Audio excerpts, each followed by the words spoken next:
తెలుగు చిత్రసీమలో అడుగుపెట్టిన అనంతి కాలంలోనే స్టార్ నాయికగా పేరు తెచ్చుకున్న శ్రీలీల ఇటు అగ్ర హీరోలతోనూ, అటు కుర్ర కథానాయకులతోనూ జోడీ కడుతూ వరుస సినిమాలతో జోరు చూపిస్తోంది.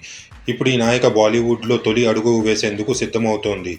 ప్రస్తుతం సైఫ్ అలీఖాన్ తనయుడు ఇబ్రహీం అలీఖాన్ హీరోగా కునాల్ దేశ్ముఖ్ దర్శకత్వంలో ఓ చిత్రం రూపొందుతోంది. మదక్ ఫిలిం సంస్థ నిర్మించున్న ఈ సినిమా కోసం నాయకి శ్రీలీల పేరు పరిశీలనలో ఉన్నట్టు టాక్ నడుస్తోంది. ఇప్పుడు ఈ విషయమై కథా చర్చలు జరుగుతున్నట్లు తెలుస్తోంది. ఇంటెన్స్ లవ్ స్టోరీతో తెరకెక్కనున్న ఈ చిత్రం ఆగస్టు నుంచి చిత్రీకరణ ప్రారంభించుకున్నట్లు తెలుస్తోంది. ఇక శ్రీలీల ప్రస్తుతం తెలుగులో పవన్ కళ్యాణ్తో ఉస్తాద్ భగత్ సింగ్లో నటిస్తుంది. అలాగే రవితేజ, భాను భోగవరపు కలయికలో తెరకెక్కనున్న చిత్రంలోనూ నాయికగా కనిపిస్తున్నారని టాక్.